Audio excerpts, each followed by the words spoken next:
Welcome back, everybody. Ready for another deep dive? Always. All right. Today we're diving into the work of William Basse, a poet from around Shakespeare's time. Oh, interesting. Yeah.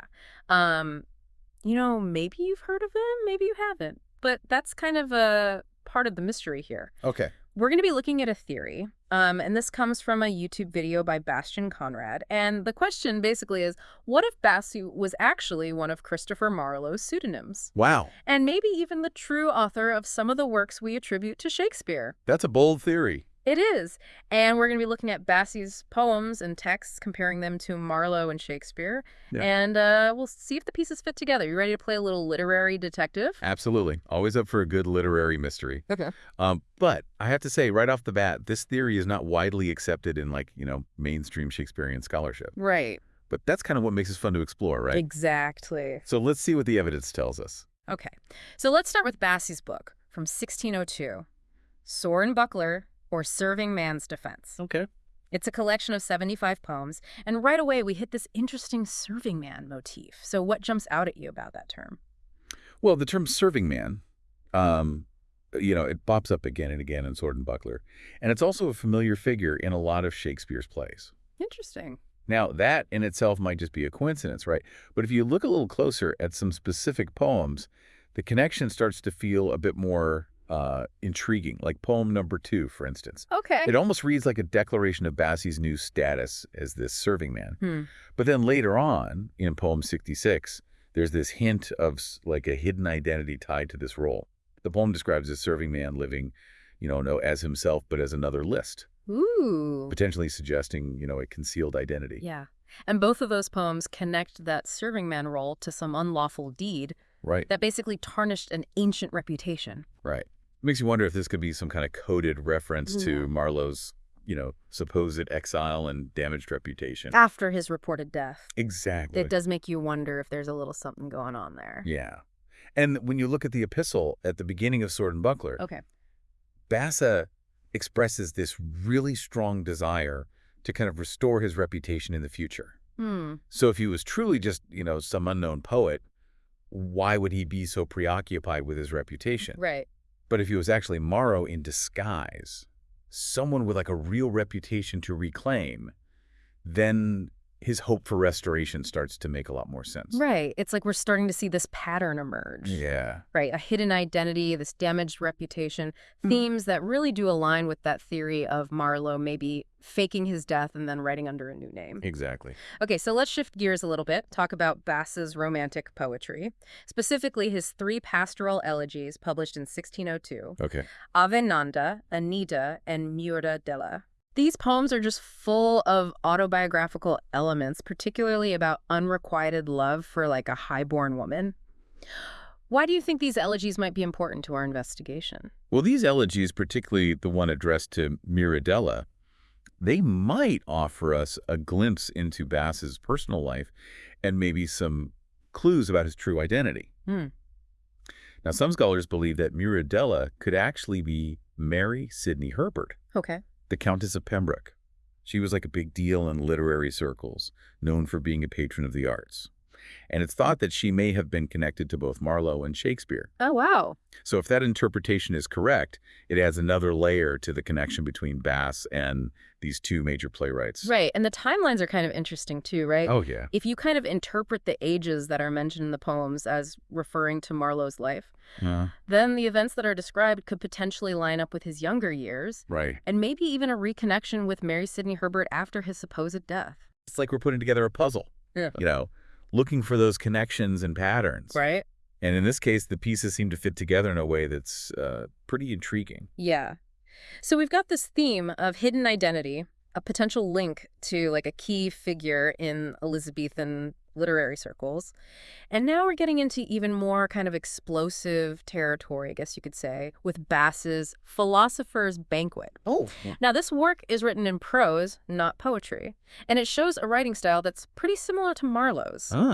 And there's one passage on page 103 that really kind of throws a wrench into the traditional understanding of Basse. Okay. Can you tell us more about that? Well, this passage is really something. It seems like Basse is openly admitting to writing a Shakespearean poem later on. What? He even references specific sonnets from Shakespeare's Lucrece. Wow. It's a bold claim, and it raises a lot of questions. I mean, if Basse is just a minor poet, as history says, why would he make a claim like that? Could this be interpreted as like a confession of authorship, a hidden message from Marlowe himself? It's a pretty stunning claim, and it does make you wonder if there are more of these little confessions hidden throughout his work. Right. And speaking of hidden messages, let's move on to A Help to Discourse, published in 1619. Okay. Now, the epistle of this book wasn't actually written by Basse, but by this mysterious Tibby Thomas Brewer, who some people think might have been another one of Marlowe's pseudonyms. It seems like we're going deeper and deeper down the rabbit hole here. It does. So what can you tell us about this epistle and how it relates to the whole Marlowe theory? Well, this epistle is written in this kind of allegorical language, describing the different stages of a man's life. But some scholars believe it might actually mirror Marlowe's life, like hinting at his fake death and his continued existence under a new identity. Wow. It's like a coded message hidden in plain sight, adding another layer of intrigue to this whole puzzle. It really does make you wonder if there was a deliberate effort to conceal Marlowe's true identity, and keep his legacy alive through these pseudonyms. Right. And this theme of hidden identity and rebirth seems to come up again in A Help to Memory and Discourse, which was published just a year later in 1620. Okay. And this time we find the clues kind of embedded in these poems that are full of metaphors about musical instruments, especially the tibia and the harp, and this idea of a dialectic farewell to life. I'm intrigued. Tell me more. There's one poem, A Harp, that's especially interesting. Okay. It talks about this transition from death to like a new life. And there are these lines, thy life was death and thy death to me was life. They almost sound like a confession, right? Like Basse saying, or Marlowe, if that's who he really is saying, my old life is dead, but I've been reborn into this new one. It's almost like he's daring us to see through the disguise, recognize him in this new form. Okay. Let's jump ahead now to 1613, when Basse published Great Britain's Sunset, an elegy for Prince Henry, the heir to the English throne who died unexpectedly at a young age. What makes this elegy particularly relevant to our investigation? Well, it's interesting that Shakespeare, even though he was a really popular playwright at the time, he didn't write anything to mourn the prince's death. Seems kind of strange, right? I mean, it was a huge event. Yeah. But Basse, on the other hand, he goes all in with this elegy, 21 sonnets.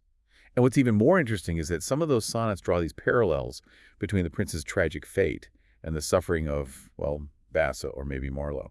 So could this be Basse, potentially Marlowe, kind of using the prince's death as a way to express his own sense of loss? It's possible. There's one sonnet, Sonnet 7, where Basse uses this image of a changeling, like a child switched at birth. Oh, wow. To describe someone who's been robbed of his sex. He also talks about being buried twice, which could be a reference to Marlowe's supposed fake death, and the need to stay hidden. It's like he's connecting his own experience to the prince's early death, using the elegy to subtly express his own grief and displacement. It's amazing how these little details, these carefully chosen words, can reveal so much. So let's move on now to what might be the biggest piece of evidence in this whole investigation, Basse's elegy on Shakespeare. Why is this elegy so important for understanding this connection between Basse, Marlowe, and Shakespeare? Well, this elegy is thought to be the earliest written response to Shakespeare's death. And what makes it so interesting is that it puts Shakespeare in a shared grave with other big literary names, Chaucer, Spenser, and Beaumont. Okay. And that's really similar to what Ben Jonson does in the first folio, even though Shakespeare's actual grave in Stratford-upon-Avon is separate. So we have this parallel between Basse's elegy and Jonson's dedication. Could it be that Basse, or maybe even Marlowe, was the real author of both? Now, that's a really interesting thought, especially when you consider that Basse's elegy on Shakespeare would have been published before the first folio. So readers would already have this idea of a faked monument in their minds when they read Jonson's tomb assignment. It's like someone was purposely trying to create this mystery around Shakespeare's death and burial, making people question the official story. And then there's that line in Basse's elegy, he does not lie in this grave. Right. If Basse was actually Marlowe, could this be a hint about Shakespeare's true identity and the fact that he's alive still, like Basse says later in the poem? It's a very provocative line. Right. And it definitely adds to the whole Marlowe theory. If we go with that idea, then the first folio takes on this whole new meaning. It becomes not just a collection of Shakespeare's plays, but like a carefully built testament to a hidden identity, full of clues and secrets for those who know how to look for them. This is getting pretty complex. We're talking about layers and layers of meaning and secret intentions. It's like a giant puzzle box. It really is. And we're just starting to figure out how to open it. Exactly. All right, so let's take a moment here for everybody to catch their breath and process all this. And then we'll come back to wrap up our deep dive into the super mysterious William Basse. Sounds good. All right, so we're back and ready to kind of wrap up this mystery surrounding William Basse. Before the break, we were talking about his elegy on Shakespeare and all the interesting parallels between it and Ben Jonson's dedication in the first folio. Almost like someone was setting the stage for a big literary hoax. Yeah, it really makes you think about everything we thought we knew about Shakespeare, Marlowe, and Elizabethan literature in general. If Marlowe really did fake his death and kept writing as William Basse, and maybe even as Shakespeare, it would totally change how we understand literary history. It's mind-blowing to think about, right? Yeah. That one of the most famous writers of all time might have this whole secret life writing these incredible works under different names. But it also opens up all these new possibilities. Totally. It would mean we'd have to look at all of Elizabethan literature with fresh eyes, searching for those hidden connections and secret messages. Just imagine the secrets that might be tucked away in these works.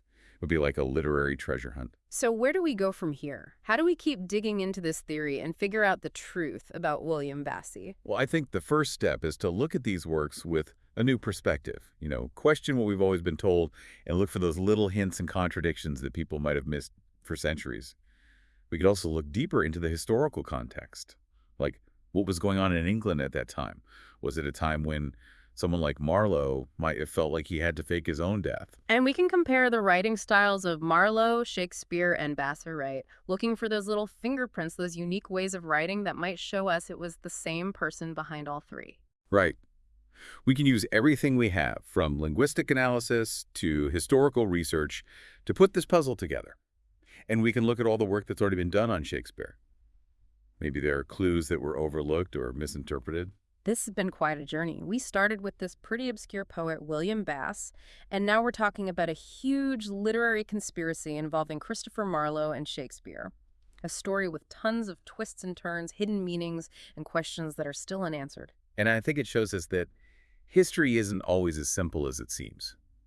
There are always different ways of looking at things, hidden perspectives, and secrets waiting to be uncovered. Absolutely. So as we wrap up our deep dive into William Basse, we want to leave you with a little challenge. Don't just take the traditional stories at face value, question everything, consider every possibility, and follow the evidence wherever it leads. Who knows what literary treasures you might find along the way? Thanks for joining us.